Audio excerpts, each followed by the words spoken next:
Constitucional 2, que na terça-feira da semana que vem já é a nossa prova final, né? Nosso semestre está no fim.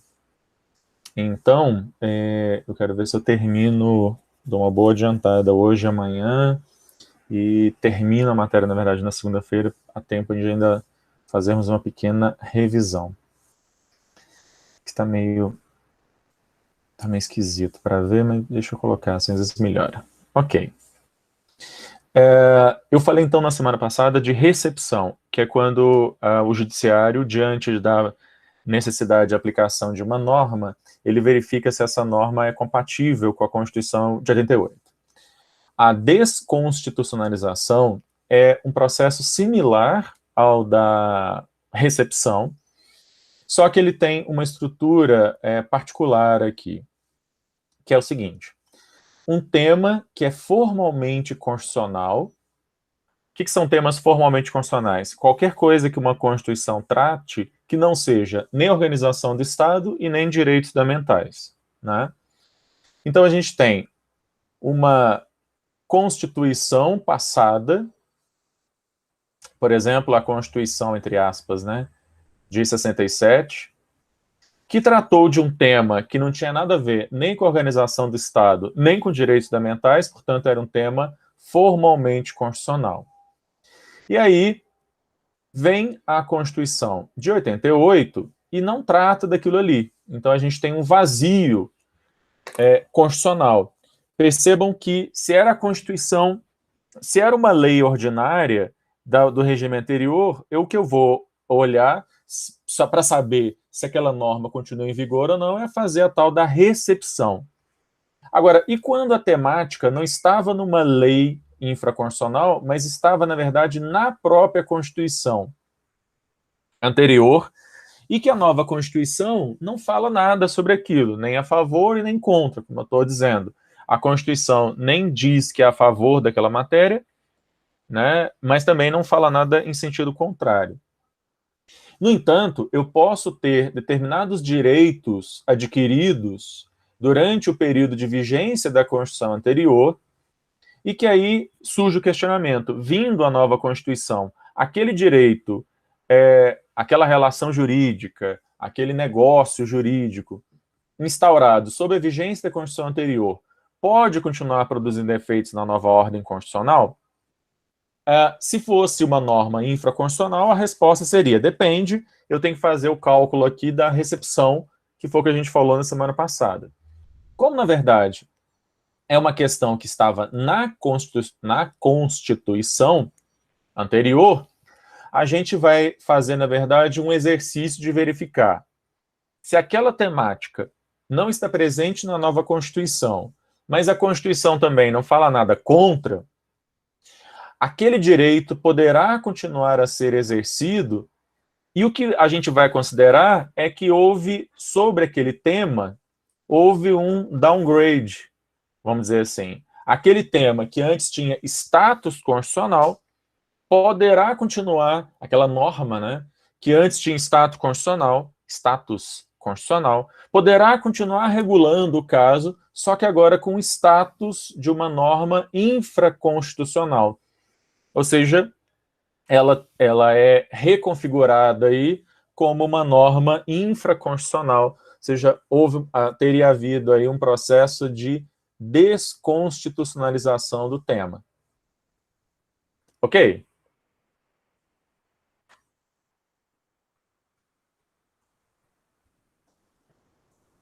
Deu para entender? Então, assim, se o tema é incompatível com a Constituição, a gente nem fala nada. A Constituição de 67 e 69 falava um monte de bobagem sobre censura, amplos poderes do presidente da República, restrições de direitos fundamentais como inviolabilidade do domicílio. Essas coisas são incompatíveis com a Constituição de 88 e a gente não vai falar nada sobre isso. Agora, se for alguma coisa que não é incompatível com a Constituição e a Constituição não trata, porque era uma questão só formalmente constitucional, aquilo lá poderá continuar vigorando, mas agora com status de norma infraconstitucional. Eu faço um downgrade, né? Aquele assunto que tinha um status constitucional, agora tem um status diminuído, um status de norma infraconstitucional. Ok?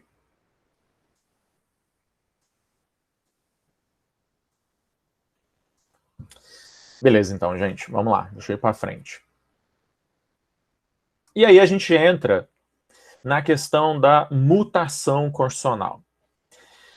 Enquanto que recepção e desconstitucionalização diziam respeito às relações da Constituição com a ordem jurídica passada, a mutação ela diz respeito à relação da Constituição posta com mudanças que vêm posteriormente. Ou seja, é uma teoria, como eu estou colocando aí, que tem uma origem bastante ruim, vamos dizer assim, porque ela surge, como a gente viu no século XIX na Alemanha, a gente vai ter toda uma construção jurídica para justificar os amplos poderes do rei, e a mutação constitucional, quando foi pensada originalmente, ela era uma forma de permitir que o rei violar, o rei lá da Prússia, né, no início, depois o Kaiser da Alemanha, pudessem violar a Constituição, dizendo que, na verdade, a Constituição era omissa ou que o sentido dado havia sido alterado. Então, a origem, sem precisar mexer no texto. Eu poderia, na verdade, dizer, olha, na verdade, a Constituição ela não é clara sobre isso, então o rei diria, né? A Constituição não é clara sobre isso, então eu vou aqui complementar o sentido dela, dando o sentido que, na verdade, ele queria. Tá certo? Então, a origem da ideia de mutação constitucional é uma origem bastante ruim, porque é uma ideia autoritária de dar uma carta em branco para os reis da Alemanha, dos estados alemães, depois para o Império Alemão, poderem falar, descumprirem a Constituição abertamente. Para além dessa origem ruim, a mutação constitucional talvez faça referência a uma ideia interessante, que é o texto de uma norma, seja ela qual for, e inclusive a Constituição como norma e texto que ele não é estático, ele muda de sentido. Né? O que nós entendemos como união estável, para usar um primeiro exemplo aí, né? O que se entendia por união estável quando a Constituição de 88 foi aprovada, mudou ao longo do tempo. E a questão de uniões estáveis entre pessoas do mesmo sexo era algo que não estava no horizonte do pessoal que escreveu a Constituição. Tá certo? Só que a partir do momento em que isso se torna uma questão, a partir do momento que isso se torna algo relevante, uma discussão constitucional relevante, a Constituição, a gente pode dizer que o sentido constitucional do que significa união estável sofreu uma mutação ao longo do tempo. Beleza? Devo entender, assim, uma ideia bem inicial?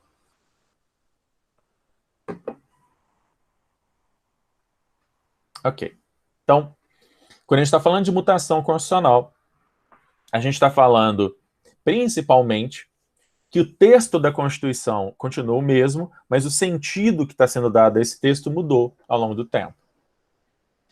Não para dar autorização, a carta em branco para o rei, o chefe do executivo fazer o que quiser. Aí a gente reconfigura isso, né? No Brasil, quando se fala em mutação constitucional, tanto os tribunais, que é o que normalmente vão reconhecer essa mutação, quanto a doutrina, pensam em dois sentidos. Eu posso falar num sentido mais amplo de mutação, que abarca a alteração da Constituição pela mudança de sentido, que seria a mutação em sentido estrito, mas que abarcaria também mutação quando a Constituição, o sentido se altera, porque, na verdade, o texto foi mudado. Então, a gente poderia falar em mutação lato sensu, e eu já te respondo, Ana Júlia. Sim, tipo a Constituição dos Estados Unidos, agora que eu vi a pergunta aqui, o que era? Tipo a Constituição dos Estados Unidos, ou seja, a mesma Constituição com pouquíssimas alterações formais ao longo desses 200 anos, mas, na verdade, o sentido que foi sendo dado foi mudando bastante ao longo do tempo. Né? O exemplo do Nós, o Povo, We the People, né? Que foi drasticamente alterado ao longo dos anos. Tá? Mas no Brasil, então, a gente vai falar em mutação nos dois sentidos. No sentido mais próprio, que seria mutação é quando o texto é igual, mas o sentido mudou. Mas existem decisões, existem autores que também vão colocar dentro do tema mutação constitucional quando há uma mudança de texto mesmo. Tá? Quando o texto da Constituição muda, eu falaria então também em mutação constitucional. Eu estou colocando esses dois, mas assim, não é o mais correto quando você pensa em mutação constitucional é esse daqui. Tá? Eu tenho cá minhas dúvidas se isso aqui, esse número 2 poderia ser chamado exatamente de mutação constitucional, mas enfim, é importante que vocês saibam que vocês vão achar gente falando desse jeito, né? Tratando a mutação desse jeito. Bom, então, como eu estou dizendo, a doutrina da mutação constitucional, ela surge na Alemanha antes da Segunda Guerra Mundial, e ela teria essa... Esse é o ponto que eu quero explicar agora, Maria Cecília, como é que acontece essa mutação? Então, vamos lá. No caso da Alemanha, é muito essa ideia de que o rei, ou os encarregados do rei, que fariam essa mutação. Assim. Ainda que eles estivessem dizendo que não é que eles estavam fazendo a mutação, eles apenas estavam reconhecendo. Né? No entanto, no Brasil, e mesmo na Alemanha pós-Segunda Guerra Mundial, quando se fala em mutação constitucional, a gente está falando de algo que é reconhecido e não criado. Acho que essa é a primeira questão que eu queria, chamar a atenção. Um uso correto da ideia de mutação é que, em determinado momento, o judiciário, ao ser chamado a falar sobre determinada situação, ele constata que houve uma mudança. O que não pode acontecer, e às vezes acontece, é do judiciário inventar uma mudança.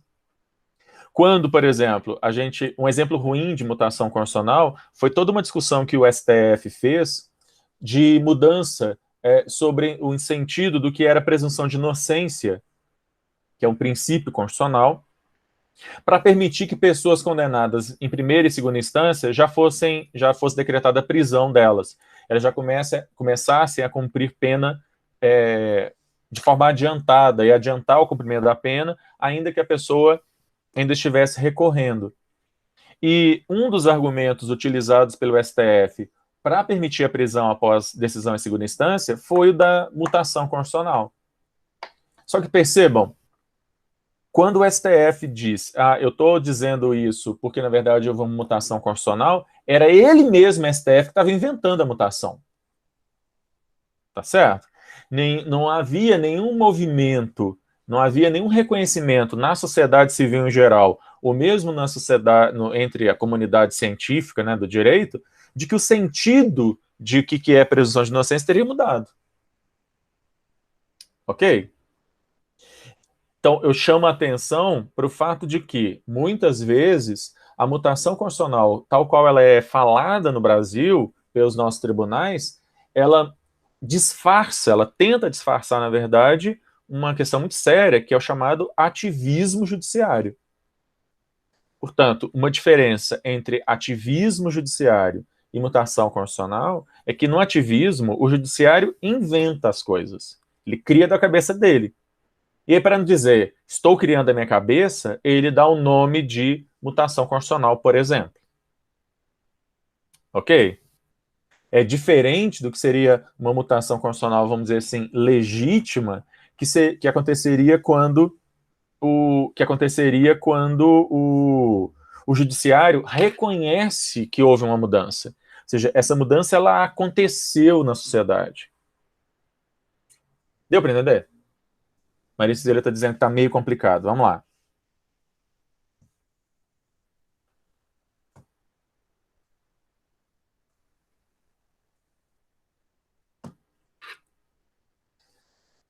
Vamos lá, vamos por partes aí. Ok. Qual parte que está meio complicada? Deixa eu só para eu entender. Não, professor, eu disse que era complicada a situação do ativismo judicial, entendeu? Entendi Okay. a explicação. Entendi. Então, assim, o grande problema meu aqui com relação à mutação constitucional é quando ela é inventada, né, pelo judiciário. Então, é a ideia de que o judiciário ele vai perceber que houve uma mudança, ele vai evidenciar a mudança, justamente porque o texto não é fixo. Né? Nenhuma norma tem sentido fixo, porque nada é fixo. Né?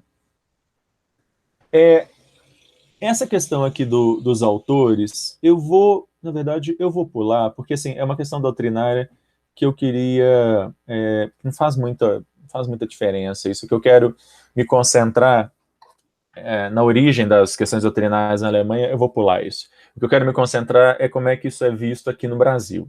Tem um autor de direito constitucional, não sei se vocês já viram, o livro do Pedro Lenza, ele tem um curso. Vamos lá, Ana Luísa. Isso, na verdade, pode acontecer várias vezes, tá certo? No caso da história constitucional americana, a gente pode falar de várias mudanças de sentido sobre o mesmo texto ao longo dos anos. A ideia, na verdade, é que isso não acontece só uma vez, pode acontecer várias vezes, nesse sentido. Tá? Tudo bem. Então, o Pedro Lenza, ele vai trazer um conceito aqui do que ele está chamando de mutação constitucional. Eu estou citando, eu não gosto muito de conceitos, não, mas eu acho que esse conceito aqui do Pedro Lenza pode ajudar. Em que ele vai dizer que mutação constitucional é o processo informal, né? Então tem essa questão de ser informal, de mudança da Constituição por meio do qual são atribuídos novos sentidos, conteúdos até então não ressaltados à letra da Constituição, quer através da interpretação em suas diversas modalidades e métodos, quer por intermédio de construção. Bem, a parte final dele aqui é que desanda o negócio, sabe? Eu trago sempre essa definição para fazer uma crítica. Eu acho que até um pouquinho antes ali, a definição dele até estava legal, mas na hora que ele fala pela interpretação, quer por intermédio de construção, aí a coisa já começa a ficar complicada, mas piora na parte final, bem como dos usos e costumes constitucionais. Eu tenho cá minhas reservas com relação a isso. A gente viu que no caso da Inglaterra, realmente existem convenções constitucionais que influenciam mesmo a aplicação da lei. Tá certo? A gente viu isso. No nosso caso, me parece bastante complicado a gente dizer que usos e costumes ou convenções podem determinar a leitura da Constituição. Então, assim, essa definição do Pedro Lenza, ela é bastante utilizada em concursos e tal, mas eu tenho cá minhas críticas com relação a essa partezinha final dele. Tá? Me parece que mutação constitucional, na verdade, é uma ideia de que a gente tem uma mudança de sentido pela mudança de interpretação mesmo. Porque, na verdade, as coisas mudam, porque a gente não interpreta as mesmas coisas da mesma forma ao longo do tempo. A gente tem mudanças, inclusive, de paradigmas. Né? O que é o direito de igualdade hoje é muito diferente do que era igualdade no século XIX e mesmo no século XX. Né? E nós continuamos falando da igualdade, mas atribuímos à igualdade sentidos diferentes. Então, me parece estar mais nessa ideia do que nessa ideia de uso e costumes. Enfim, se a gente vai pensar na Constituição da Inglaterra, ok. Mas, no nosso caso, eu acho meio complicado. Tá? Mas, de qualquer forma, está aí a definição do Pedro Lenza. Alguns exemplos. O primeiro deles, a questão da presunção de inocência, que eu mencionei para vocês. Foi nesse habeas corpus aqui que o STF deu uma decisão horrorosa, mas é muito ruim, esse habeas corpus 126.292, em que o Barroso, por exemplo, vai dizer que, olha só o que o Barroso está dizendo, né? Que o conceito de presunção de inocência mudou por anseios da população. Isso é um negócio muito complicado. Tá certo? Isso é muito complicado. Primeiro que anseios da Constituição, da população poderiam, por exemplo, autorizar o STF, então, a permitir outras formas de pena de morte, ou a permitir pena de morte em tempos de paz, por exemplo, né? E a gente sabe que o judiciário não deve ser levado pela vontade da população, por anseios da população, nada disso, né? Então, assim, felizmente, depois, esse entendimento foi revogado e o STF voltou ao entendimento anterior, que é o correto, de acordo com a Constituição cá entre nós, que é de que ninguém pode ser considerado culpado até o trânsito em julgado. E é isso. Se ninguém pode ser culpado até o trânsito em julgado, você não pode ser preso até o trânsito em julgado, porque você não pode prender uma pessoa que é pressupostamente inocente. A menos que haja razões específicas para prisão, mas não o fato da pessoa ter sido condenada 2 vezes. Ok? Mas a mutação constitucional foi reivindicada aqui para servir de escudo para o STF, na verdade, decidir do jeito que ele queria decidir.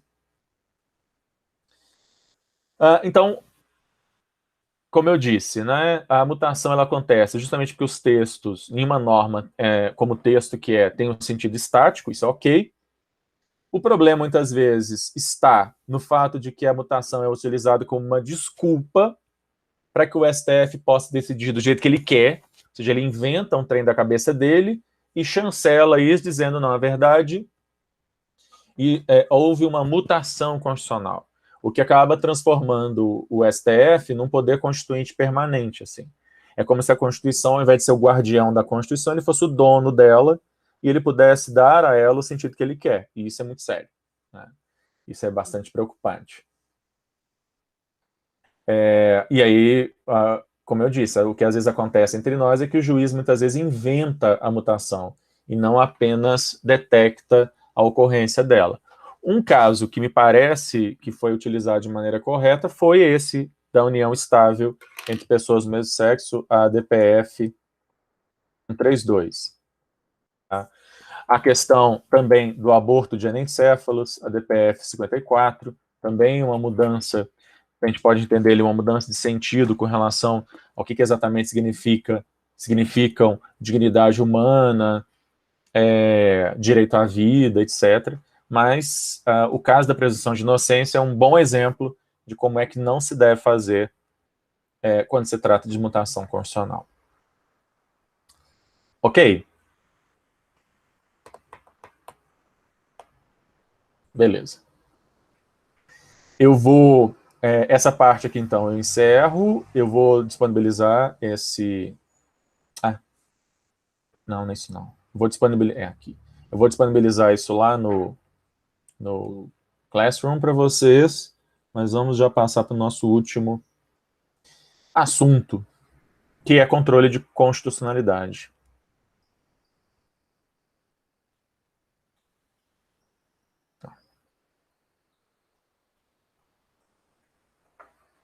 Ok. Bom, no Brasil, a gente tem uma tradição de controle de constitucionalidade que vem desde a nossa primeira Constituição Republicana.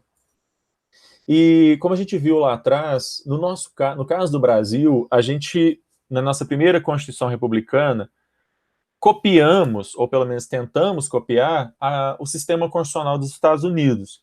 Fizemos uma versão bem atrapalhada dele, né, desse sistema, mas, enfim, de alguma forma, copiamos. E uma das coisas que a gente copiou dos Estados Unidos, ou duas coisas, né, foram não só a ideia de que nós entendemos a Constituição como uma norma superior a todas as outras, mas também de que o judiciário é competente para poder declarar normas inconstitucionais. Então, a gente tem essa ideia, desde a nossa primeira Constituição Republicana, de que qualquer juiz pode declarar a lei inconstitucional no caso concreto. Aí no chat, essa ideia, né? Ou seja, toda vez que um juiz é chamado a se manifestar no processo, toda vez que um juiz é chamado a julgar uma causa, ele pode, sendo provocado por uma das partes, ou mesmo sem ser provocado, tá? Mesmo de ofício, quando o juiz pode agir sem ser provocado, o juiz pode verificando que a lei que seria teoricamente aplicável ao caso é incompatível com a Constituição, deixar de aplicar aquela lei por dizer essa lei é inconstitucional e aplicar diretamente a Constituição, tá certo? Isso é algo que a gente já viu, eu já comentei um pouquinho sobre isso quando eu falei do surgimento do controle de constitucionalidade nos Estados Unidos, que se dá com aquele caso Marbury versus Madison, que eu acho que eu comento, coloco ele aqui justamente, tá? Que a gente comentou já sobre esse caso, em que a Suprema Corte vai dizer que um ato do Congresso, uma lei do Congresso, que seja contrária à Constituição, não é direito de verdade. Quando a Constituição e uma lei, um ato do Congresso estão em conflito, a Constituição deve governar o caso, deve reger o caso, e não a lei que é incompatível com a Constituição, tá certo? Lá naquele caso Marbury versus Madison, que a gente já viu, foi quando a Suprema Corte dos Estados Unidos, então, inventa o controle de constitucionalidade, e a gente traz isso para o Brasil, ainda que com alguns problemas, na Constituição de 1891. Ok, gente? Tá aí? Estão me acompanhando?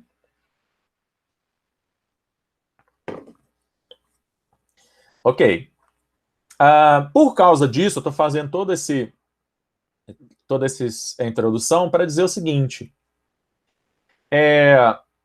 No Brasil, diferente de outros países, vou começar pela linha de baixo aqui, todo juiz é um juiz constitucional.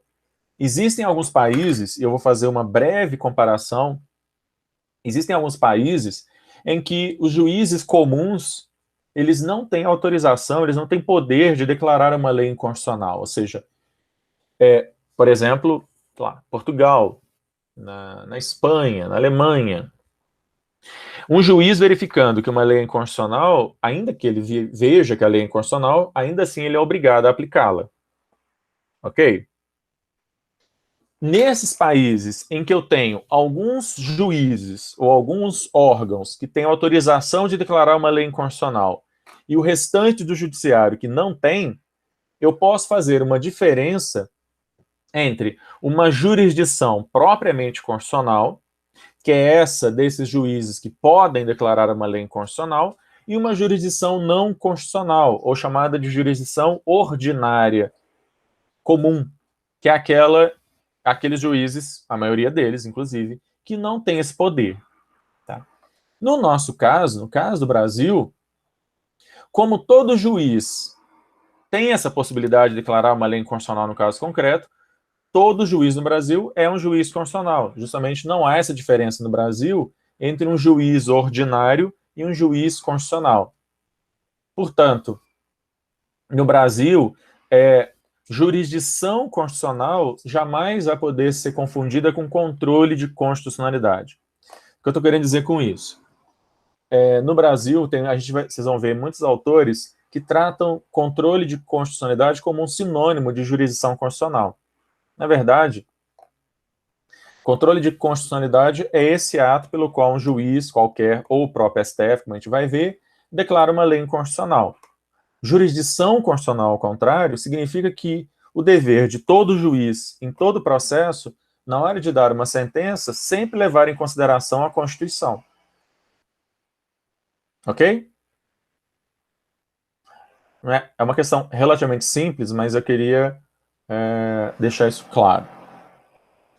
Bom, antes de falar desse quadro aqui, eu queria, na verdade, fazer uma diferença entre dois grandes sistemas, duas grandes ideias de como se deve fazer o controle de constitucionalidade, que é o modelo criado nos Estados Unidos com o Marbury versus Madison, de 1803, e o modelo pensado pelo Kelsen para a Constituição da Áustria, de 1920, modelo esse que acabou sendo espalhado por toda a Europa, né, e que vai chegar, inclusive, em vários países da América Latina, inclusive o Brasil, em algum momento. Tá? Mas vamos lá. No caso dos Estados Unidos, o controle de constitucionalidade, ele considera, como eu estou colocando ali no parênteses, que uma lei inconstitucional nunca foi lei. Está escrito, inclusive, isso nessa transcrição em inglês aí da decisão da Suprema Corte. Ou seja, a lei inconstitucional, ela é nula desde o início. Desde o momento em que ela foi criada, ela é nula. Portanto, ela, teoricamente, não deveria ter produzido nenhum efeito. Tá? Então, nos Estados Unidos, existe essa ideia de que o controle, ele é... Vou escrever enquanto eu falo aqui. O controle, ele é difuso, incidental. Vou começar com essas duas coisas. O que significa controle difuso de constitucionalidade? Significa que o judiciário, qualquer órgão do Poder Judiciário, qualquer juiz de primeira instância, tribunais de segunda instância e tribunais especiais, tribunais superiores, podem fazer o controle de constitucionalidade. Cada um no seu quadrado, né, cada um dentro da sua competência, mas qualquer juiz, em qualquer processo, aliás, não só pode, como deve fazer um controle de constitucionalidade. Ok? Difuso, justamente para fazer essa ideia de que é qualquer juiz. E por que esse controle ele é incidental? Bom, aí tem uma questão de processo que eu preciso explicar. Vamos lá, existe uma diferença entre mérito do processo e questões incidentais. Quando eu tenho uma ação de investigação de paternidade, por exemplo, essa ação ela tem um mérito. O mérito é o objeto do processo. Qual que é o objetivo de uma ação de investigação de paternidade? Me digam aí.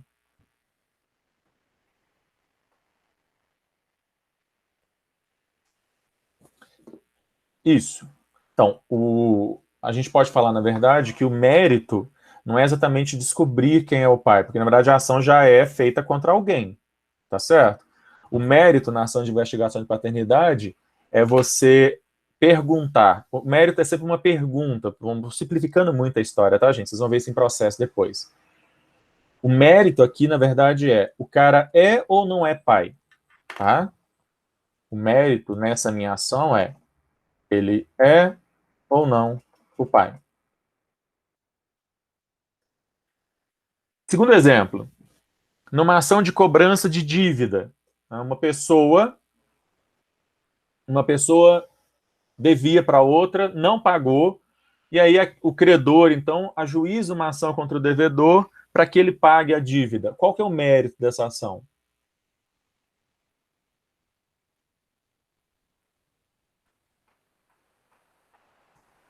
Gente, percebam, vocês estão confundindo mérito com pedido.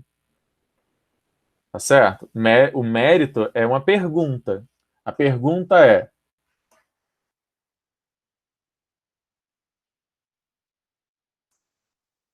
foi sem o interrogação ali.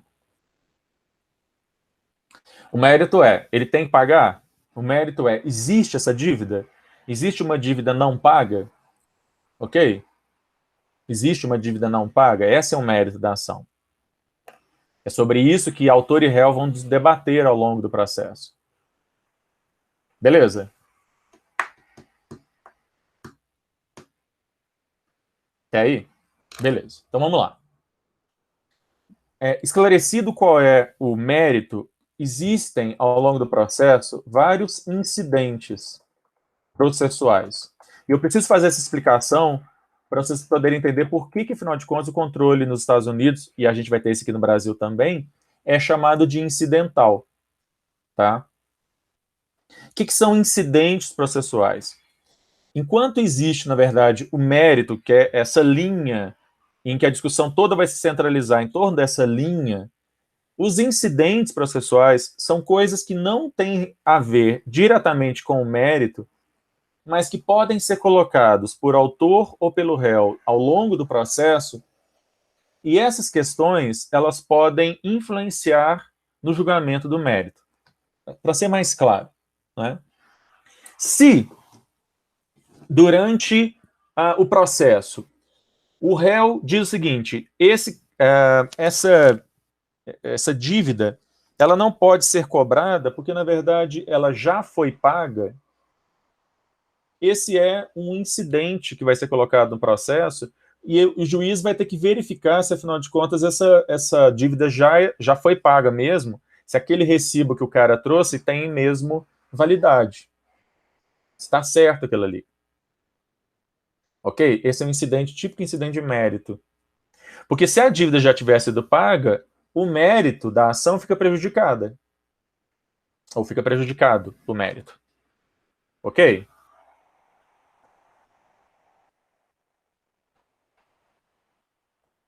Um incidente que pode ser trazido aqui pelo réu é, na verdade, eu não sei se essa dívida existe, eu só sei que eu não sou o devedor. Eu não sou parte nessa relação jurídica. Tá certo? E se ele diz, eu não sou parte nessa relação jurídica, eu tenho uma questão que precisa ser resolvida aí para esse juiz, que é esse incidente.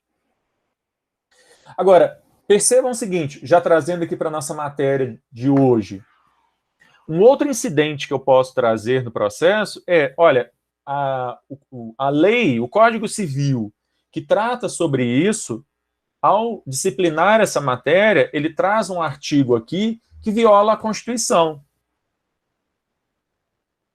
Portanto, antes de você, juiz aí, decidir se eu tenho ou não tenho que pagar, ou se eu sou ou se eu não sou o pai, você tem que resolver primeiro se esse artigo aqui do Código Civil é ou não compatível com a Constituição.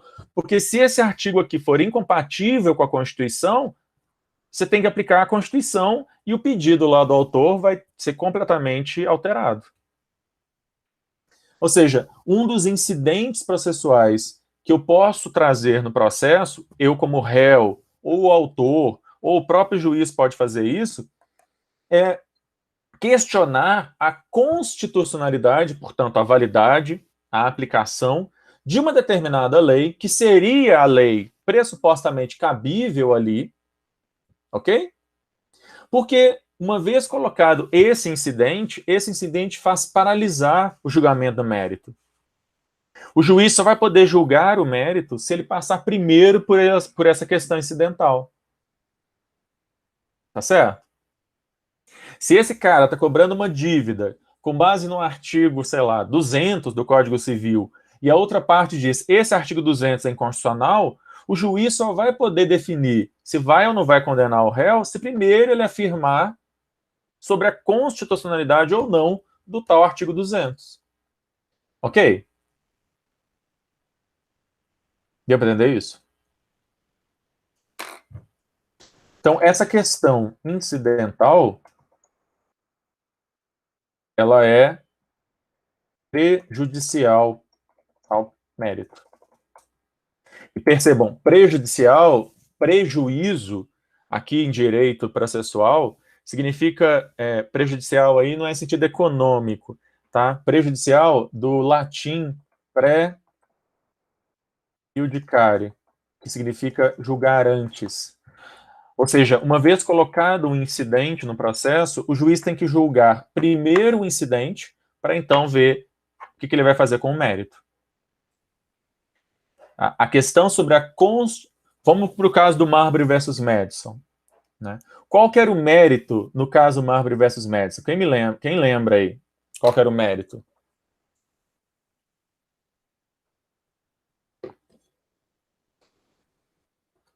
Alguém lembra? Se os juízes tinham ou não o direito de assumir o cargo, né? O que a Suprema Corte fez? Ah, não, mas espera, essa lei que você utilizou para vir aqui direto na Suprema Corte está violando a Constituição. Se essa lei viola a Constituição, eu, Suprema Corte, nem vou entrar no mérito se você tem ou não tem direito de ser nomeado, porque na verdade você nem podia estar aqui. Sabe aquele meme? Não era nem para você estar aqui? É mais ou menos como a Suprema Corte decidiu. Todo mundo conhece esse meme, né? Ok? Então, percebam, quando a Suprema Corte diz a lei que você utilizou para ajuizar essa ação diretamente na Suprema Corte viola a Constituição, portanto, essa lei é inconstitucional e, portanto, essa sua ação não poderia estar aqui, logo, eu não vou entrar no mérito, justamente, se você tem ou não tem direito de ser nomeado. Porque essa questão que eu estou trazendo aqui, essa questão incidental, ela é pré-judicial ao julgamento de mérito. E ao julgá-la, eu entendi que, na verdade, a lei é inconstitucional, logo, eu não vou poder entrar no mérito. Ok? Então, o controle de constitucionalidade nos Estados Unidos, ele é difuso e ele é incidental. Uma outra coisa que é importante chamar a atenção é que esse controle, tá? Então, o controle de constitucionalidade nos Estados Unidos, além de ser difuso e incidental, ele tem uma outra questão que é com relação aos efeitos. E toda vez que a gente falar de efeitos em controle de constitucionalidade, a gente vai falar de efeitos temporais e efeitos pessoais. Ou seja, a gente vai falar sobre temporais, ou seja, a partir de quando a decisão começa a produzir efeitos, e efeitos pessoais, quem é atingido pela decisão, tá? Nos Estados Unidos, porque pelo que está escrito ali naquele slide, né, em que eu coloquei no parênteses ali, nulidade desde o início, porque como diz a Suprema Corte, um ato do Congresso contrário à Constituição não é lei, não é direito. Os efeitos temporais, o efeito temporal da decisão que declara uma lei inconstitucional no caso concreto, eles retroagem à data de início daquela lei. Ou seja, desde o início, desde o momento em que aquela lei foi aprovada para frente, todos os efeitos vão ser anulados. Ok? Essa retroação desde o início, a gente vai usar uma expressão em latim significa, que é ex tunc. Significa desde sempre, para simplificar muito a história. Ok? Ou seja, quando a Suprema Corte disse que os caras não podiam ser nomeados porque aquela lei violava a Constituição, na verdade, quando ela disse que ela não poderia julgar se os caras poderiam... então vocês já viram essa expressão, né? Ex tunc e ex nunc.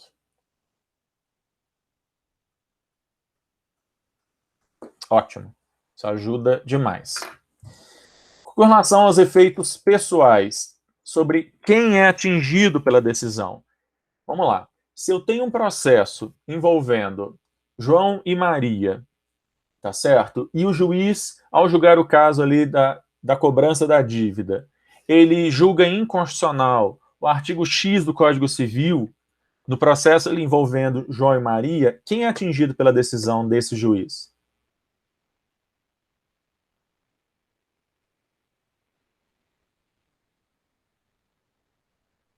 Não, senhora, é essa a questão. Só João e Maria.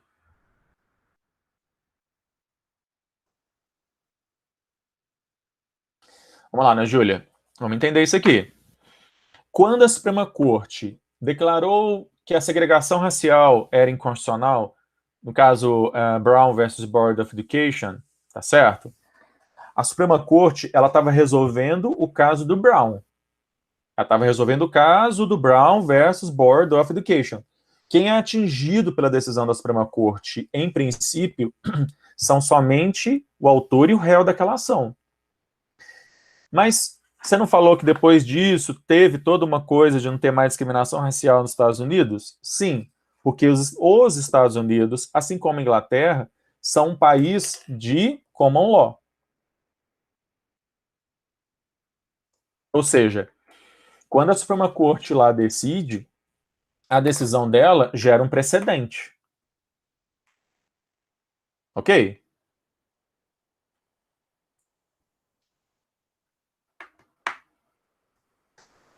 Vamos supor que não os Estados Unidos fossem um país de civil law. E a Suprema Corte lá decidiu o caso Brown versus Board of Education. Só os dois seriam atingidos mesmo, e e ponto final. Só que, como eles são país de precedentes, a decisão dela gera um precedente.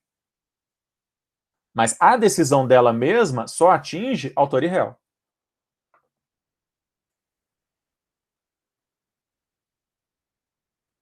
Tá? Ok? Todo mundo aí?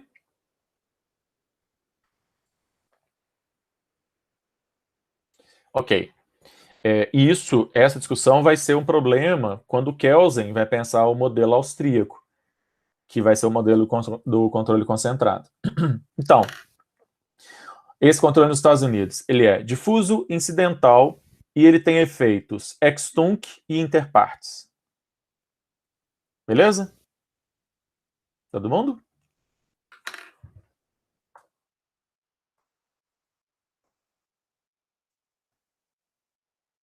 Agora vamos ver o controle de constitucionalidade pensada pelo Kelsen quando ele foi chamado para redigir o anteprojeto do que viria a ser a Constituição Austríaca de 1920. E aí o Kelsen, então, vai dizer o seguinte: esse sistema americano de controle de constitucionalidade, ele é muito legal, só que ele só funciona para países de common law. Se a gente permitir aqui na Áustria, ele é austríaco, né, inclusive, se a gente permitir aqui na Áustria que qualquer juiz declare uma lei inconstitucional, como a gente não tem um sistema de precedentes, em que cortes superiores criam precedentes e que, de certa maneira, acabam sendo obedecidos pelas cortes inferiores, esse negócio aqui vai virar uma bagunça. Ok? Se cada juiz nesse país, cada um puder dizer que a lei é constitucional, o outro puder dizer o contrário, vai virar uma bagunça esse país. Então ele vai dizer, não podemos deixar na mão de todo mundo, de todo juiz, essa competência. Devemos criar especificamente uma jurisdição constitucional separada da jurisdição ordinária. Existe a jurisdição ordinária, formada pelo juiz de primeira, segunda instância, até por tribunais superiores, mas nós aqui na Áustria vamos criar um órgão que vai estar acima de todos os demais tribunais. Ele vai ser um tribunal, mas vai ser um tribunal acima dos demais tribunais ordinários, que é um tribunal constitucional. Ou seja, ele cria um órgão na cúpula do Poder Judiciário da Áustria, acima de todos os demais tribunais, mas assim, ele está dentro, se a gente fosse construir, Kelsen gostava muito de pirâmides, né? Deixa eu colocar aqui em modo de apresentação que dá para eu desenhar. Então, se a gente fosse desenhar o modelo do Kelsen, a gente teria, então, na estrutura do Poder Judiciário, né, juiz de primeira instância, tribunais de segunda instância, tribunais superiores e, aqui na ponta, mas dentro da pirâmide, o Tribunal Constitucional. Tá? Esse Tribunal Constitucional ele vai ser o único autorizado a dizer se uma lei é constitucional ou se uma lei é inconstitucional. Nenhum outro tribunal. O juiz de primeira instância é proibido de fazer isso, ainda que ele ache que aquela lei é a coisa mais cabeluda e absurda do mundo. O juiz de segunda instância, idem, por aí vai. Só o Tribunal Constitucional. Então, a gente vai ter uma primeira característica do modelo austríaco, que ele é um controle que não é difuso, ao contrário, ele é concentrado. Beleza? E são obrigados a aplicar a lei. Mesmo que eles achem que a lei está errada. Tá? O que vai acontecer é, se o Tribunal Constitucional, em algum momento, declarar aquela lei inconstitucional, dali para frente, os demais tribunais já não vão mais aplicar aquela lei. Mas enquanto, e eventualmente, pode acontecer dele falar que a lei é inconstitucional, mas enquanto ele não falar isso, os tribunais são obrigados a aplicar a lei.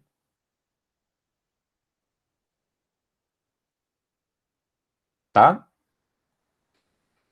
A preocupação do Kelsen, eu trouxe aqui desse texto dele que foi publicado numa revista em espanhol, que obviamente não leio alemão, graças a Deus, em que ele vai dizer que a ausência de uma decisão uniforme sobre a questão de quando uma lei é inconstitucional é um grande perigo para a autoridade da Constituição.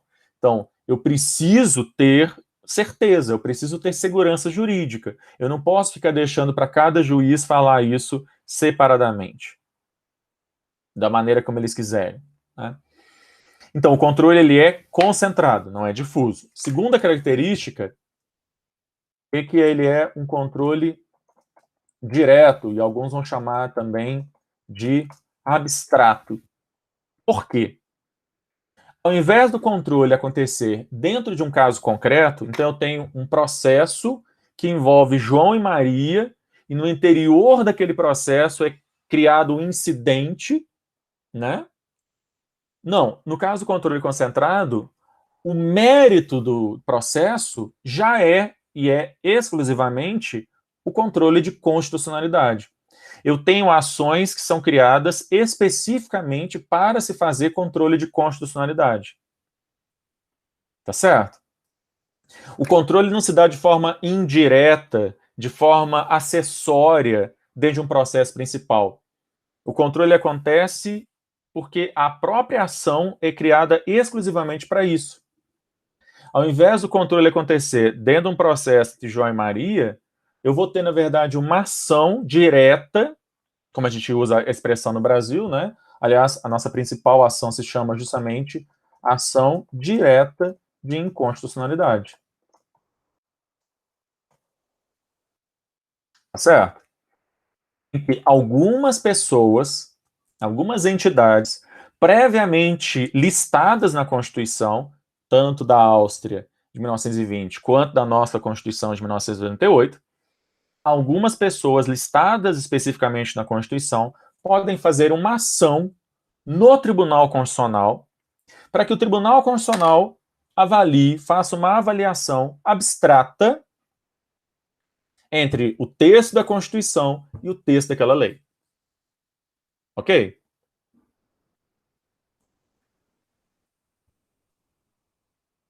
Então não há caso concreto aqui, né? A apreciação ela se dá em abstrato. A consideração se dá de comparação de textos. E não da aplicação, eu não estou vendo a aplicação disso para a vida das pessoas. Pelo menos eu estou falando da ideia original do Kelsen. Então o controle da Áustria, recapitulando, ele é concentrado, ele é direto. Com relação aos efeitos, aí a gente vai ter efeitos, uma diferença bem grande do modelo americano também. Com relação aos efeitos temporais, vamos lá. O Kelsen, ele vai entender o seguinte: enquanto a lei vigorou, enquanto a lei esteve produzindo seus efeitos, isso não deve ser mexido, né? Até porque isso poderia causar uma confusão enorme na vida do país. Então, assim, quando o Tribunal Constitucional declara uma lei inconstitucional, é como se ele estivesse revogando aquela lei. Quando você revoga uma lei, né, quando uma lei ela esteve vigorando durante 10 anos e ela é revogada, os 10 anos em que ela produziu efeitos não são mexidos, eles permanecem. O que vai acontecer é que dali para frente, essa lei não pode mais ser aplicada. Certo? Ok, gente? Quando vocês já vão estudar processo civil sobre o Código de Processo Civil de 2015, mas eu estudei até 2014, valia o Código de Processo Civil de 1973. Quando ele foi revogado, o que ficou antes, o que foi feito antes, permaneceu, né? Então, os efeitos temporais para o Kelsen, ao invés de serem ex tunc, eles são ex nunc.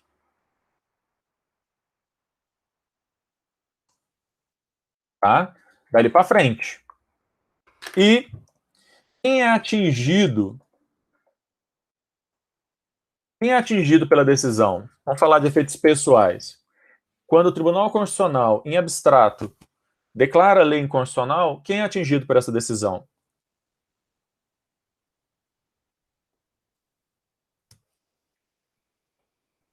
Todo mundo. A gente vai falar então em efeitos erga omnes, contra todos. ou para todos, enfim. Ok?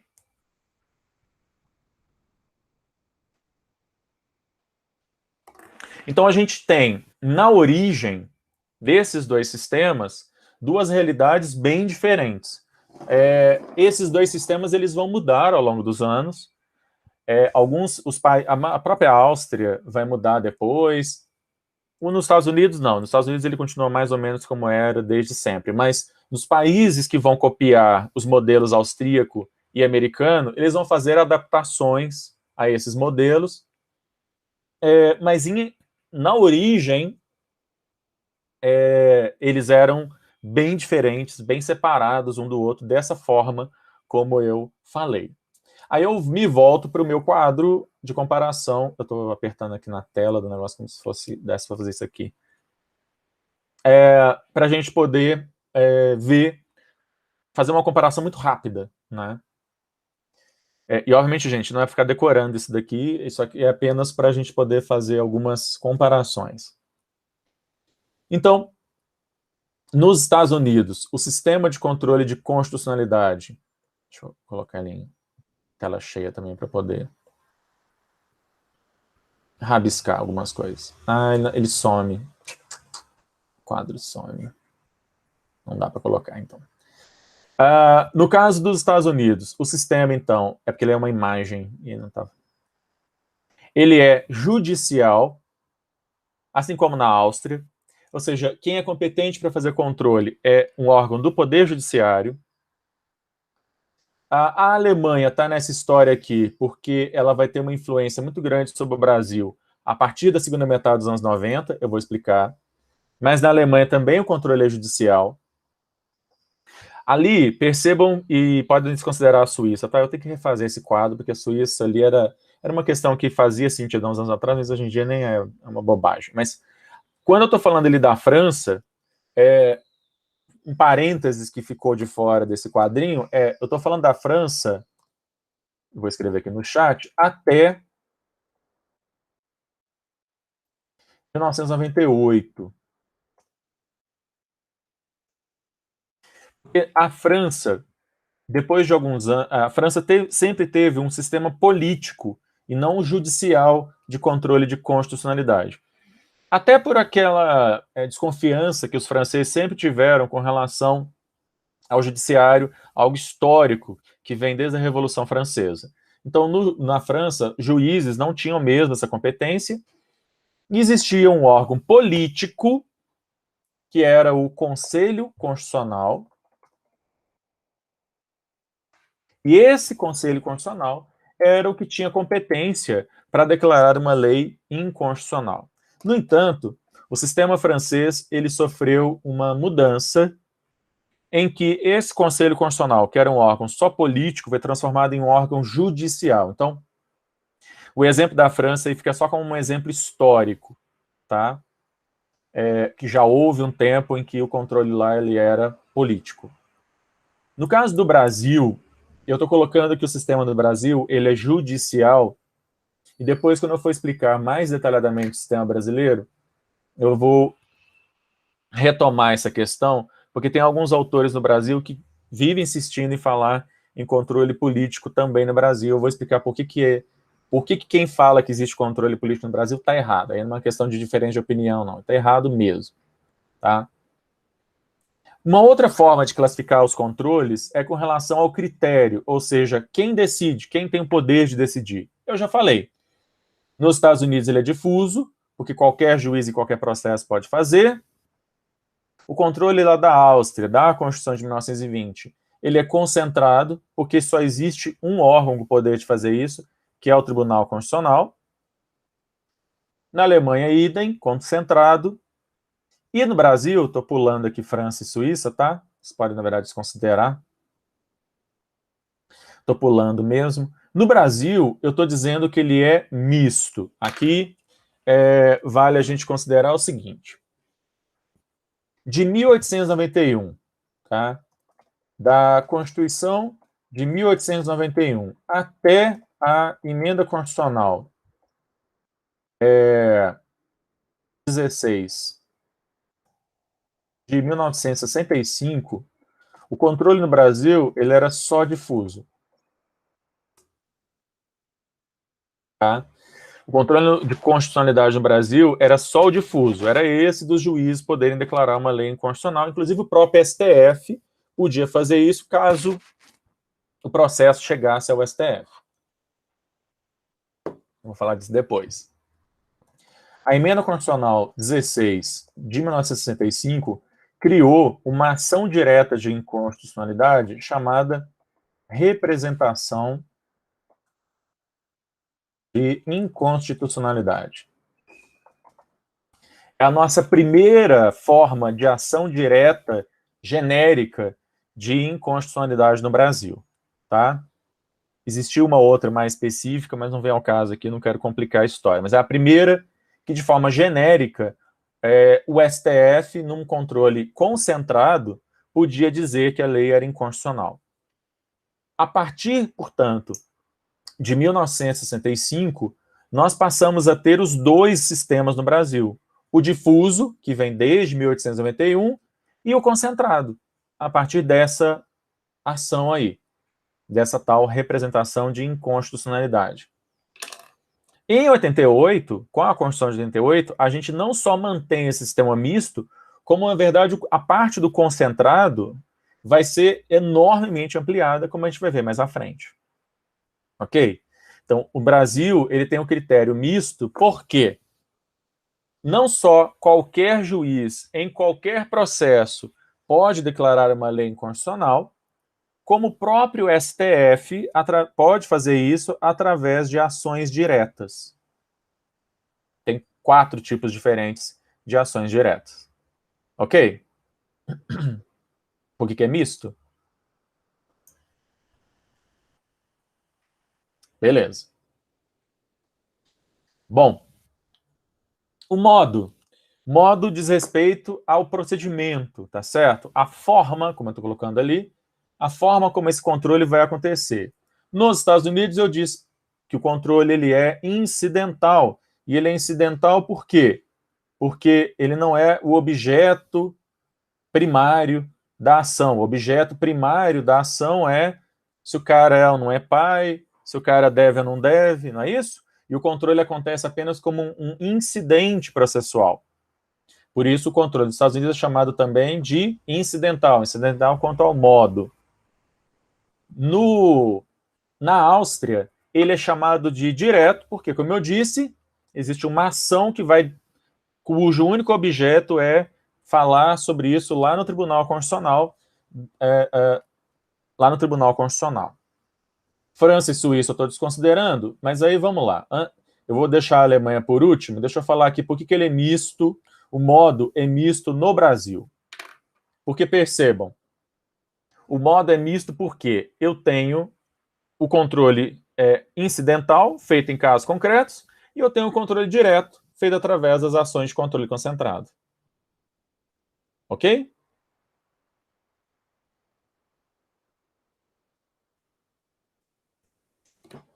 Beleza. Agora, por que o modo na Alemanha ele é misto? E já se tentou prever isso aqui no Brasil mais de uma vez e nunca foi para frente. Vamos entender isso aqui. Lá na Alemanha, eu tenho a seguinte possibilidade. Existem as ações diretas, então, portanto, existe o modo direto, mas também existe a seguinte possibilidade. Vamos lá, vamos supor um processo que começou entre 2 pessoas na comarca de Berlim. Aí ele foi para a segunda instância, Tribunal de Segunda Instância da Justiça Alemã. Nem a primeira nem a segunda instância puderam falar nada sobre a constitucionalidade da lei, porque eles não têm autorização para isso. Do Tribunal de Justiça lá da região, da segunda instância, foi para um Tribunal Superior. E aí, quando chega nesse Tribunal Superior, aí sim, uma das partes pode questionar a constitucionalidade da lei que está sendo aplicada naquele caso desde a primeira instância. Esse Tribunal Superior, deixa eu só ver se eu mantive aqui, que é a piramidezinha do Kelsen, mantive. Só para eu desenhar isso aqui. Aquele Tribunal Superior, ele não pode esse tribunal aqui, tá? Ele não pode dizer que a lei é inconstitucional, porque ele não tem autorização para isso. Mas o que ele deve fazer? Ele vai paralisar o julgamento do caso, mandar o questionamento em abstrato da comparação entre a lei e a Constituição para o Tribunal Constitucional.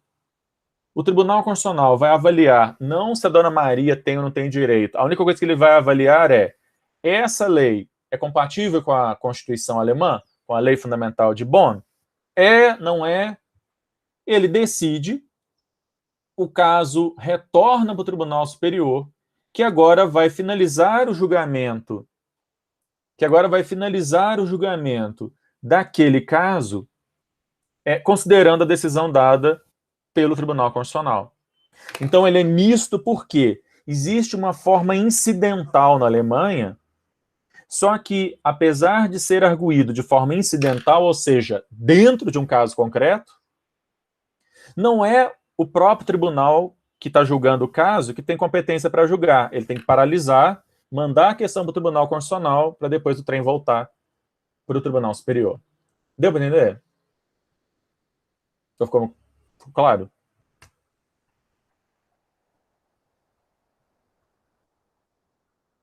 Ok. Já teve um infeliz, mais de um, na verdade, que tentou criar isso aqui no Brasil, o que tornaria o nosso sistema ainda mais complexo. Então, felizmente, isso pelo menos não foi aprovado. Tá? Bom, e os efeitos? No caso dos Estados Unidos, eu falei que é ex tunc e inter partes, e o modelo austríaco clássico é ex nunc e erga omnes. A gente já falou sobre isso. No caso da Alemanha, percebam que, seja no modo direto, seja no modo incidental, a decisão lá na Alemanha, ela sempre vai ser, ou pelo menos sempre não, ela em princípio vai ser ex tunc e erga omnes. E depois eu vou falar porque que é em princípio. Uma outra aula, quando eu vou falar especialmente sobre o Brasil, foi de lá de... Quando eu for falar sobre isso no Brasil, e vou falar que a gente copiou foi justamente da Alemanha, mas em princípio é ex tunc e erga omnes. Então percebam, quando o Tribunal Constitucional alemão diz que uma lei é inconstitucional no controle direto, a decisão dele é erga omnes, como era no sistema keynesiano. Mas ela não é ex nunc, ela em regra retroage. A mesma coisa, quando esse Tribunal Constitucional decide um caso que veio através de forma incidental de um caso concreto, a decisão dele não serve somente para aquele caso, a decisão dele é também erga omnes. A decisão dele vai ser utilizada naquele caso, mas também vai valer para todos os casos que tratem presentes e futuros sobre aquela matéria. Ok?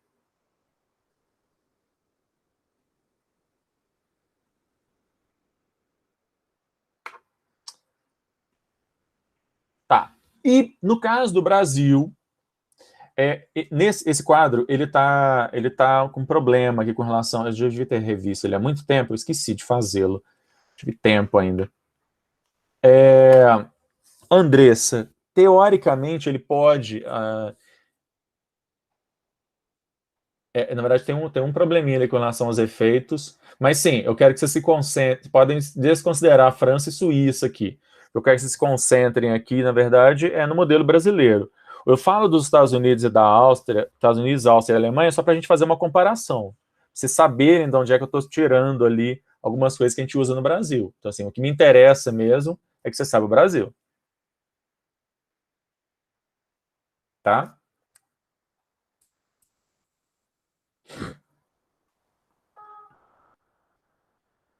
Bom, no caso do Brasil, deixa eu só fazer uma diferença que não está ali naquele quadro.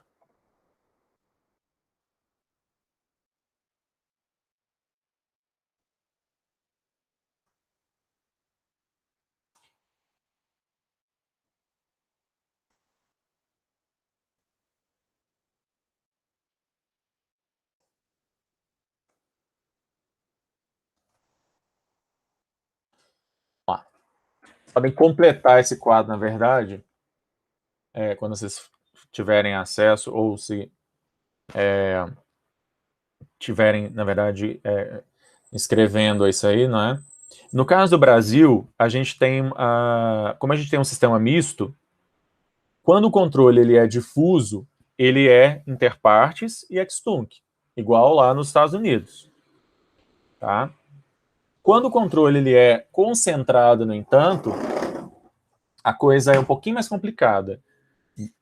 Ele é erga omnes, como no modelo austríaco, mas percebam que ele não é ex nunc, ele é ex tunc. Ele retroage. Tá certo? E eu vou ter um plus aí, que é o efeito vinculante, a eficácia vinculante, que eu vou explicar depois o que, que significa. Por enquanto, só deixem anotado aí, mas eu vou explicar depois o que, que significa essa eficácia vinculante. E aí, respondendo de novo aí, né, a questão da Andressa.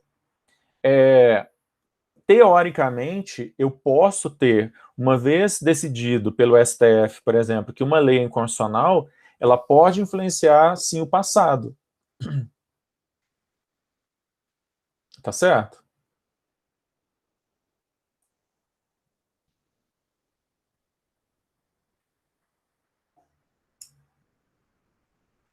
Eu vou. Ah. No Brasil, ambos são extunc, tanto a versão difusa quanto concentrada. Agora, vocês podem colocar aí no Brasil, com relação ao concentrado, vocês podem colocar lá erga omnes e extunc em princípio, em regra, que vão haver exceções.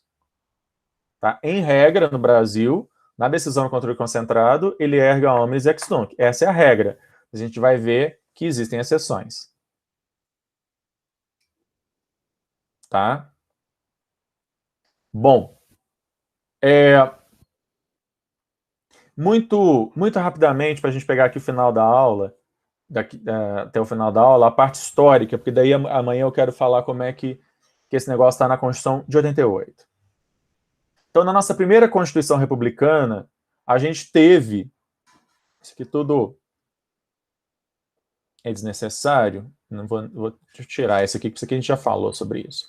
Nossa primeira Constituição, a gente teve essa influência dos Estados Unidos e foi previsto o sistema de controle difuso no Brasil, com vários percalços que a gente já falou, a questão lá daquele juiz que foi processado porque declarou uma lei inconstitucional, vocês se lembram disso, teve que o Rio Barbosa vir e conseguir anular a decisão dele, anular a condenação que foi dada a ele, tá? Bom,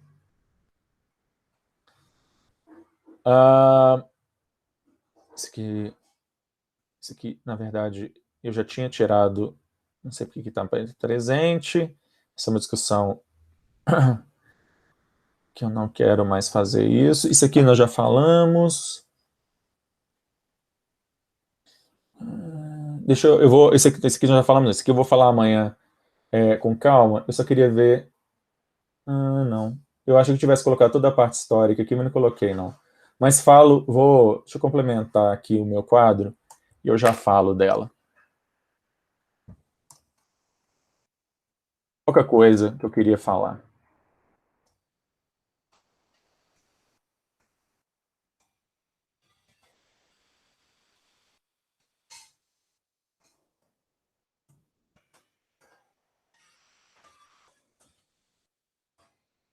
Vamos lá. Na Constituição de 1934, a gente vai ter a seguinte questão. Houve uma proposta, quando a Constituição estava sendo pensada, de instituir no Brasil um modelo keynesiano.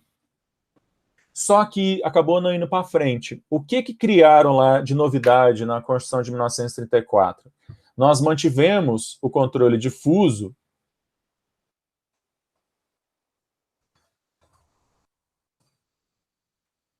Então, mantemos o controle difuso. Só que aí acrescentamos o seguinte: a questão da possibilidade.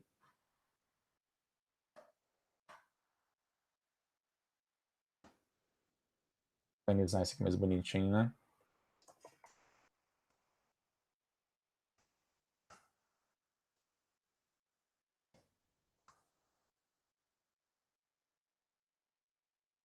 Criamos esse instituto aqui, que existe até hoje. Eu estou fazendo menção expressa porque ele ainda é utilizado, que é o seguinte.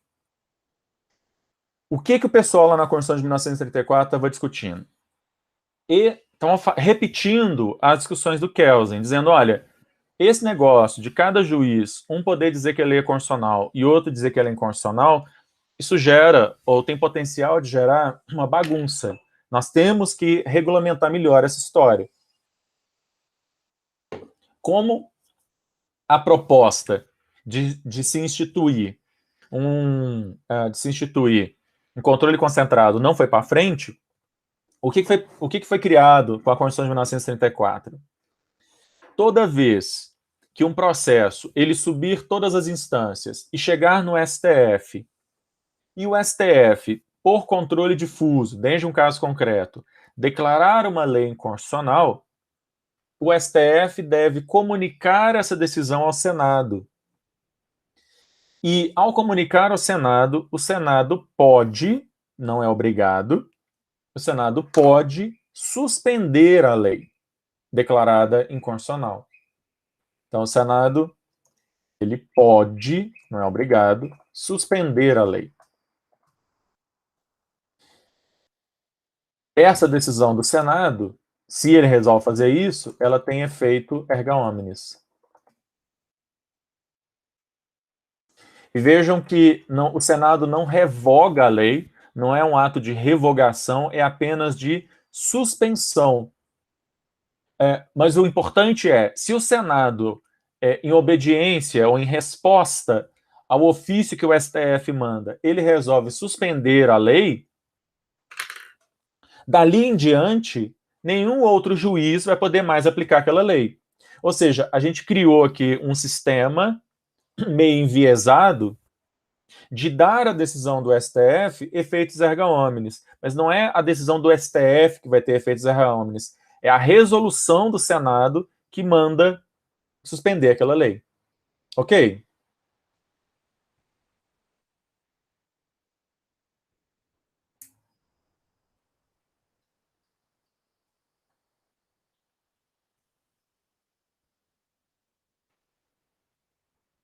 A decisão do STF, ela é a decisão do Senado, a resolução do Senado, você diz? Sim, não. Ela é erga omnes ex nunc, ela é dali para frente.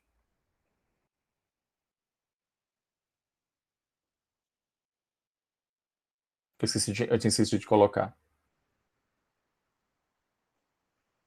Vamos lá, Arthur. A partir da Constituição de 1934, ela vai estabelecer que todas as vezes que o STF declarar uma lei inconstitucional dentro do controle difuso, ele vai comunicar essa decisão ao Senado.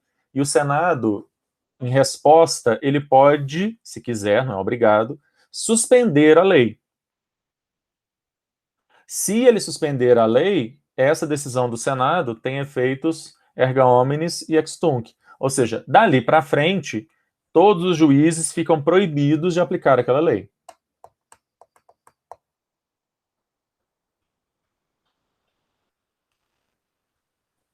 Ok. Na verdade, Ana Luísa, o problema é, se o Senado resolver não fazer nada, a lei vai poder continuar sendo aplicada. Alguns juízes vão aplicar, outros não.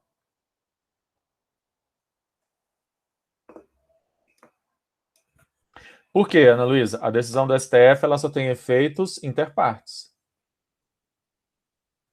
Cadê? Eu, na verdade, escrevi isso aqui no chat, né? No Brasil, no controle difuso no Brasil, vamos lembrar que em 1934 só existiu o difuso, né? No controle difuso no Brasil, é interpartes. Tá?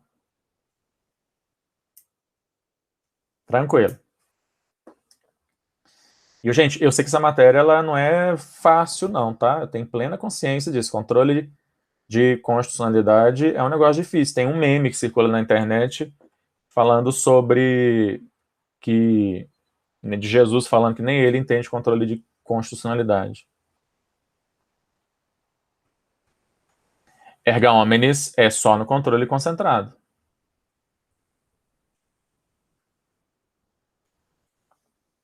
Então, assim, por isso que eu tô falando de controle aqui com muita calma, indo bem devagar, falando, sempre perguntando se vocês estão entendendo, porque é muita coisa mesmo. Eu não tenho dúvida de que é muita coisa, não. Tá? Mas vocês têm que saber controle de constitucionalidade. Tá certo? Senão vocês viram presidente da República e vão propor a DI assinando, vocês mesmos assinando sozinho. Que é o que o Bolsonaro fez. Tá certo? E isso é um negócio que a culpa, obviamente, não é tanto dele, porque ele não é formado em direito, mas a culpa é do cara da AGU. Porque isso simplesmente não pode acontecer, um trem desse. Ok? Não, controle concentrado tá ali, a Ana Júlia. Aqui, ó. Constituição de 1934. Só existia difuso naquela época.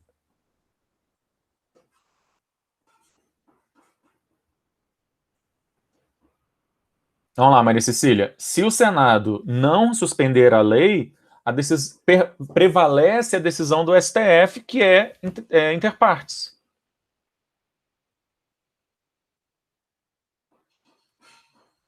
Ok, Maria Cecília? Na verdade, o que fica é que se o Senado não suspender a lei, os juízes de primeira e segunda instância estão livres para poder entender, um entender que é constitucional e o outro entender que é inconstitucional. Só se o caso chegar ao STF. Se nunca chegar ao STF, não vai ter esse negócio do Senado.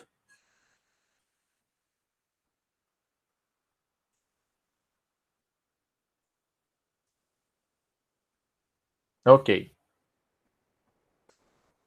Bom, vamos lá. Na Constituição de 1937, a gente tem uma Constituição autoritária da época do Vargas. O que aconteceu ali? Vai ter um negócio que é extremamente autoritário, que é o seguinte.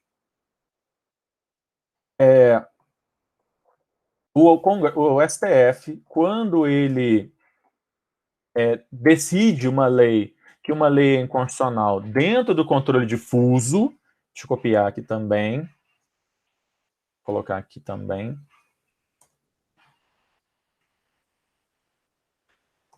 Só existia controle difuso, também em 37, tá? Quando o STF declara uma lei inconstitucional dentro do controle difuso, o Congresso, não havia separação entre Senado e Câmara na ditadura do Vargas, né? O Congresso poderia anular a decisão do STF.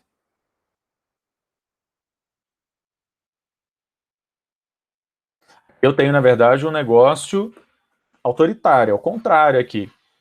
Ao invés do parlamento ser chamado para ampliar os efeitos da decisão do STF, durante a vigência da Constituição de 1937, da ditadura do Vargas, o raciocínio era o inverso. O Congresso tinha o poder de cassar, de anular a decisão do STF.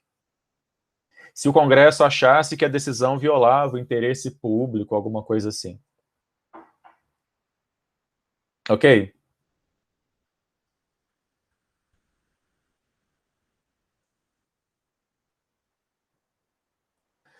Como o Congresso permaneceu fechado durante uma boa parte do tempo em que o Vargas esteve no poder na época do Estado Novo, quem exerceu essa função de anular decisões, quem chegou a exercer essa função de anular decisões do STF foi o próprio Vargas. Então, assim, isso aqui é uma excrescência, mas eu faço menção a isso porque há uns anos atrás houve uma proposta de emenda à Constituição para tentar restituir isso no Brasil. Ok? Eu estou falando dessa questão histórica aqui, fiz questão de mencionar, não é só porque é uma curiosidade histórica, não. Porque já houve uma tentativa no passado de restituir isso, acabou pegando muito mal e ficou para trás. E, atualmente, tem um monte de deputados e senadores da base do governo que vivem falando em restituir isso, em dar ao Congresso Nacional o poder de revogar decisões do STF. Não em controle difuso, mas em qualquer tipo de decisão que declare uma lei inconstitucional. a bancada religiosa tem um projeto sobre isso para que o Congresso Nacional possa derrubar, por exemplo, decisões do STF a respeito de união homoafetiva, por exemplo. Tá certo? E aí, toda vez que vocês virem esse tipo de notícia, saibam de onde é que esse negócio está vindo. Está vindo inspirado da época, de uma das épocas mais tenebrosas da história do país, que foi o Estado Novo. Tá? Isso é muito sério. E tá por aí, tá tramitando por aí. A Constituição de 46, a Constituição de 46, ela volta com o sistema da Constituição de 34, tá?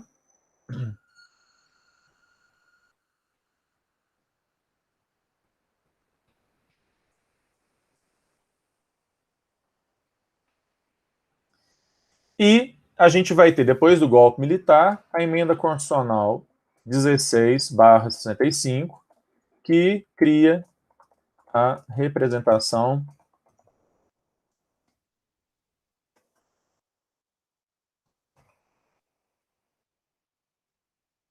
ok, gente? Isso aqui eu já havia comentado.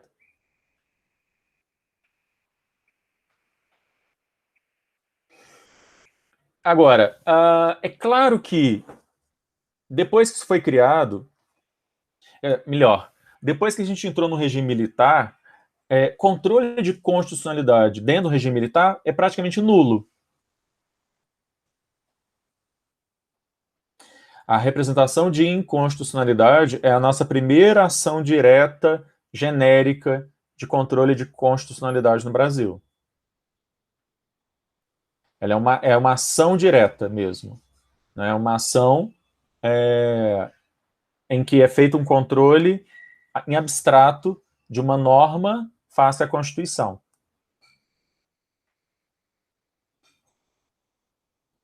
Tá? Uma coisa que eu esqueci de falar, e agora eu lembrei, é o seguinte. Parênteses aqui.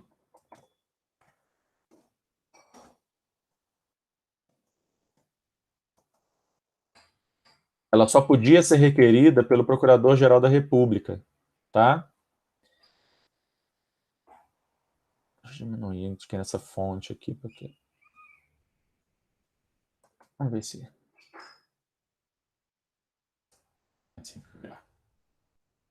Somente podia ser requerida pelo Procurador-Geral da República. Quem que é o Procurador-Geral da República? O chefe do Ministério Público Federal. Atualmente, o Procurador-Geral da República é o Augusto Aras. Você já deve ter visto alguma notícia sobre ele aí na televisão. Ou nos portais de notícia, enfim. Ok? Só o Procurador-Geral da República que tinha legitimidade para ajuizar essa ação perante o STF, e a decisão do STF, desde essa primeira ação de controle concentrado, ela era ex tunc, erga omnes. Ex tunc e erga omnes. Tá?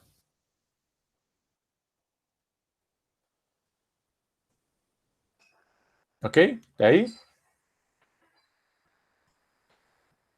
E aí o que eu estava dizendo durante a vigência, depois da ditadura início da ditadura militar e durante a vigência da Constituição de 67 e 69, controle de constitucionalidade no Brasil é praticamente nulo. A gente vai ter, mais propriamente, controle de constitucionalidade no Brasil a partir de 88. Tá certo? Porque que juiz e que ministro do STF durante a ditadura iriam declarar inconstitucionais medidas de um governo autoritário? Tá certo? Então, assim, a Constituição de 88, aí sim, a gente vai poder propriamente falar em uma sequência aí, um crescimento enorme, inclusive, da importância, do papel do controle de constitucionalidade. É a Constituição de 88 que vai dar ao controle de constitucionalidade a importância que ele tem nos dias de hoje, tá? Com o papel do STF, com o STF declarando leis inconstitucionais aqui e ali, e etc., aparecendo todo dia na mídia e tal. Isso é um fenômeno da Constituição de 88. Ok, gente? Que vai ocasionar decisões como que a gente vai estudar na aula de, começar a estudar na aula de amanhã, não é? Aborto de anencefalo, união entre pessoas do mesmo sexo, criminalização da homofobia, tudo isso é através de ações de controle concentrado. Pesquisa com células-tronco, cotas para negros nas universidades, o que mais? Não, um bando de coisa. Pois é, aí só para eu terminar, não é, Andressa? O que a gente vai ter é que o STF ele tem um duplo papel a partir de 1965. O STF é, ao mesmo tempo, uma corte, um tribunal de recursos, uma corte como outra corte qualquer, tá certo? Mas, ao mesmo tempo, ele também age como tribunal constitucional. Ele vai ter essa dupla função. Ok?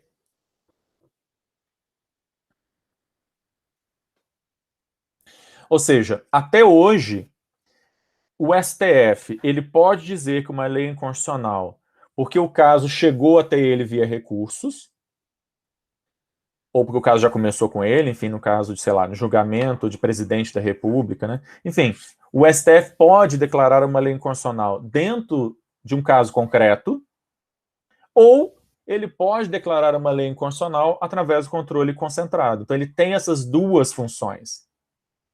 Ele faz tanto controle difuso quanto concentrado, sim. E os efeitos são diferentes. Tá? Diga, Gustavo. Professor, eu fiquei mais com uma dúvida, mas é mais tipo uma curiosidade mesmo. É igual o senhor informou no período da ditadura militar que eles não realizavam, né? Foi praticamente nulo, porque ia ser perseguido e tal.